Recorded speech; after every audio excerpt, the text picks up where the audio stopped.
guys, it's Cece, and today I'm here to talk about my favorite books that I read in 2017. I read a lot of wonderful books in 2017, and now I want to talk about my top 12 of them. To clarify, these are my favorite books that I read in 2017, not necessarily my favorite 2017 releases, although 8 of the 12 of these did come out in 2017, so maybe that's just a reflection of me reading more new releases or the fact that 2017 was a great year for new releases. Either way, and whatever the answer is, I'm going to be counting up to my absolute favorite book or books of the year, so we're going to start at number 12 and work all the way to the top, and let's just jump in and get started. First up, coming in at number 12, we have the only graphic novel or comic on this list, and that is Spell on Wheels Volume 1 by Kate Leth, Megan Levens, and Marissa Louise. This trade is a collection of issues 1 through 5 of Spell on Wheels, which is sadly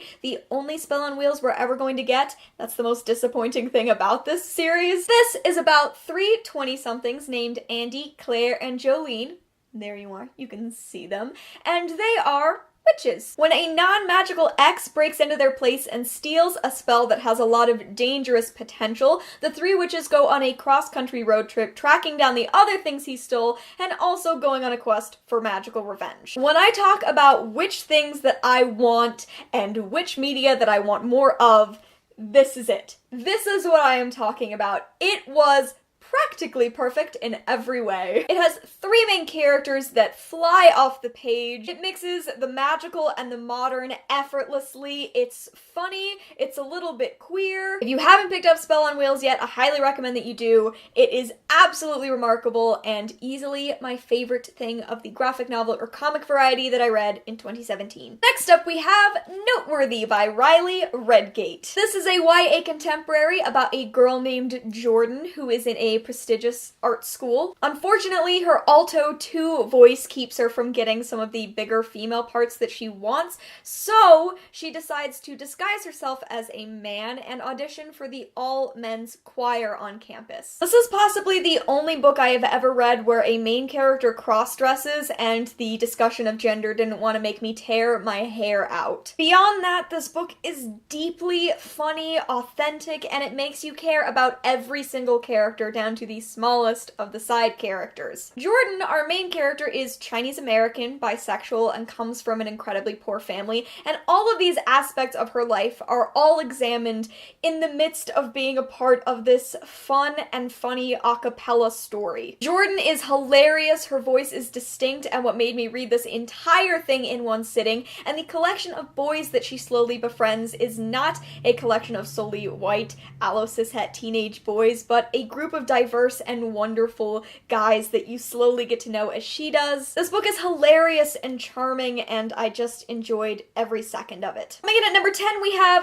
Down Among the Sticks and Bones by Shaun and McGuire, which is the sequel to Every Heart a Doorway. Every Heart a Doorway is about kids who go through magical doorways into magical worlds where they feel like they truly belong, and then they are dumped back into our world and have no way to process the fact that they no longer belong here. Down Among the Sticks and Bones is a prequel about a couple of the characters that appear in Every Heart a Doorway, Jack and Jill, and the magical world that they found themselves in before they wound up in Eleanor West's Home for Wayward Children. It is set on the moors, and it just has this vibe throughout, like you are a part of it. It's dreary and creepy. There are mad scientists and vampire masters, and Jack and Jill, who are not only dealing with growing apart and choosing their own paths in this world, but are also dealing with the intense expectations that their parents have put on them their entire lives. In premise alone, this book is about 2 girls who have to choose between a mad scientist and a vampire to follow when they are sent into a world that they don't understand. But on a deeper level than that, it's about the expectations, especially gendered expectations, that parents put on their children and the harmful things that those expectations can do. Jack is queer and has a female-female romance in this book, and it is just an incredibly fitting sequel to Every Heart a Doorway. I also read the 3rd book this year, Beneath the Sugar Sky, which comes out in a couple of weeks. Yet another wonderful part of the series. I just feel like Shaun and McGuire can do no wrong with these books. Next up we have The Hate You Give by Angie Thomas. The Hate You Give is, of course, about 16-year-old Star Carter when she witnesses the brutal murder of her friend by a police officer. The book is about her dealing with this experience of this thing that she witnessed, but also deciding whether or not she has the power and the ability to step forward and make a difference. This book is a rally cry and a call to action, along with being a beautiful story about a remarkable 16-year-old. The best aspect of this book is Star, who is relatable and funny and deeply authentic. It's a difficult book to get through, but one that is so worth the journey, one that made me laugh and made me cry, and just stands out as being a worthy recipient of Goodreads Choice Awards this year. Cannot wait for the movie to come out later on this year or possibly next year. It definitely stood up to the hype and the praise and is, of course, one of my favorite books this year. Moving on, we have Wild Beauty by Anna Marie McLemore. Wild Beauty is about the women who live in and tend the lush gardens of La Pradera. These are gardens that are gorgeous, that people come from around the world to see, and they also talk about the women who live there, who have been thrown out of previous places for being witches and for having magic that no one could explain. But beyond the magic that keeps the gardens growing, the women of this family also live with a curse.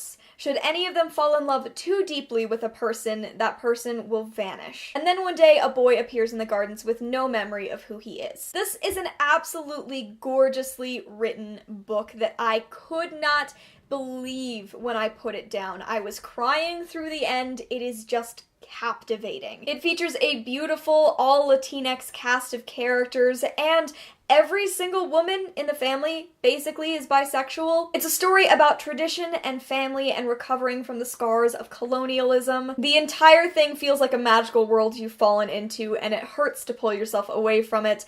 It's just a gorgeous, gorgeous book, and I know I'll be reading more by Anna Marie McLemore because this book completely stole my heart, and I loved it. Next up, we have The Upside of Unrequited by Becky Albertalli. This book is about 16-year-old Molly Peskin-Suso, who has had 26 unrequited loves. When her twin sister Cassie finds herself falling for a girl named Mina, she starts pushing Molly even harder to go after a guy. While Cassie is pushing Molly towards a guy who is her girlfriend's friend, Molly finds herself crushing more and more on a guy named Reed, who she works with. I loved this book for so many reasons, namely Becky Albertalli can just write teenagers in a way that I adore, that feels real and wonderful, but also because this book reflects the world that I live in. Molly is Jewish and fat and dealing with anxiety. Her sister's gay and falling for a Korean-American pansexual girl. Molly has 2 moms.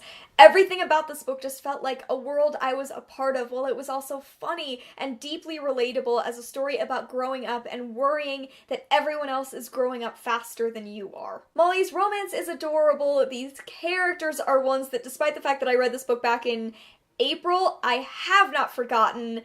It's just a wonderful, wonderful book. Moving on to Station 11 by Emily St. John Mandel. This is a book that takes place after civilization as we know it comes to an end. It follows a wide variety of characters, but mostly it follows a theater troupe who goes around America performing Shakespearean plays. This book has a lot of narrators and a lot of storylines going on, and each of them, even if they only tie in a little bit together, just are so incredibly well done. It's a story that feels both nostalgic and hopeful. There's such an intense focus on memories and valuing the things of the past while also finding ways to move forward and celebrate new experiences. The main character, Kirsten, is a remarkable character, as are the various side characters.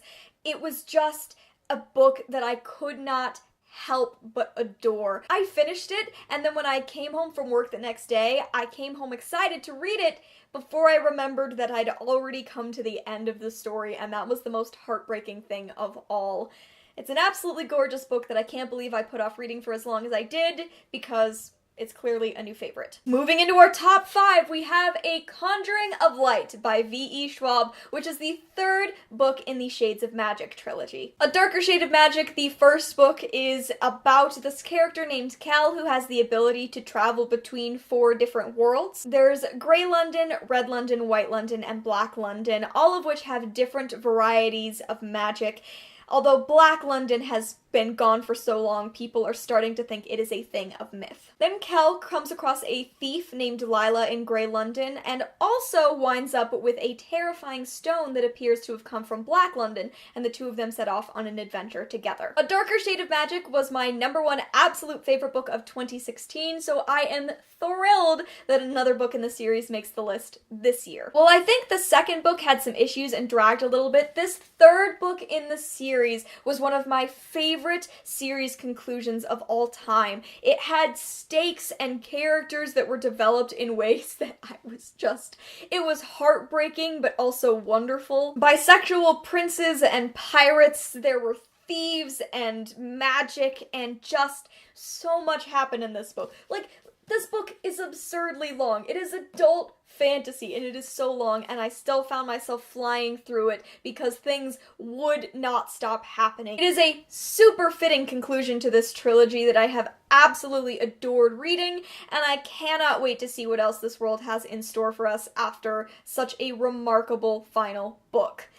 This became one of my new favorite series of all time this year, and I'm so glad that I finished it. At number 4, we have Jane Unlimited by Kristen Cashore. You all knew this was gonna happen. You probably know the last 3 things on this list too. This book is about a girl named Jane. Her guardian aunt recently died, and Jane dropped out of college, and she mostly just finds herself drifting. And then an old friend invites Jane to her family's island mansion, where Jane meets an eclectic group of characters and is faced with a decision that will drastically alter her life. This is an impressive puzzle box of a book that fits in more stories than should really be possible in this amount of time. It's also jam-packed with stories of so many different genres, of different characters and worlds that all come back to dealing with grief and identity. Jane's power in the story is remarkable and wonderful to read about. She also has a romance with a girl named Ivy, who I adore with every fiber of my being. It's nerdy and modern while also coming from this place of being a very, gothic mystery of an orphan going to an island mansion. It's one of the weirdest books I've ever read, but also one of the most fantastic, and I can't wait to read it again and discover new things about it when I do. Okay, number 3, it's time to talk about We Are the Ants by Shaun David Hutchinson. We Are the Ants is one of the very first books I read this year, and it has stuck with me for 12 months and remains a favorite. It is about a boy named Henry who feels like nothing in his life is going right. His boyfriend committed suicide a few months earlier, his grandmother is rapidly losing her memories, and he has a really strained relationship with his brother and his mom. He also gets abducted by aliens occasionally, who have told him that they know exactly when the world is going to end and that he has the power to stop it, but he doesn't really want to stop the world from ending. It is a heartbreaking exploration of mental health, family relationships, and romantic relationships as Henry starts to fall for a boy named Diego. It is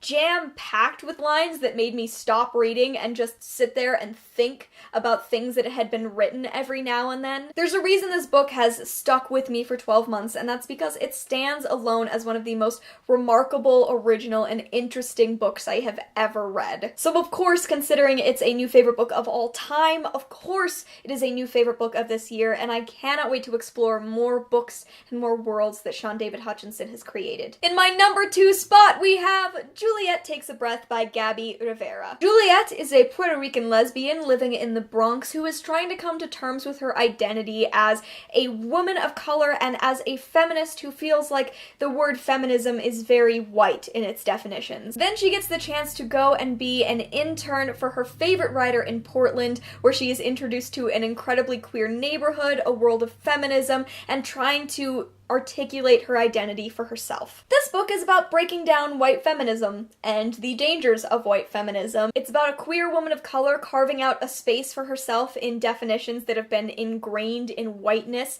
It's about learning the importance of POC-only spaces, of queer-only spaces. It's about romances and family relationships, and it's just incredible. It has chapter titles like Ain't No Party Like an Octavia Butler Writer's Workshop.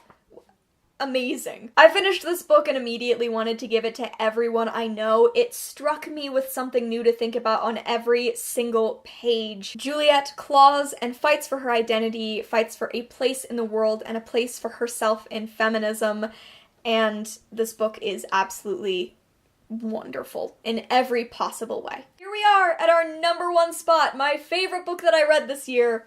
You all know what it's gonna be. You all know. Let's be honest.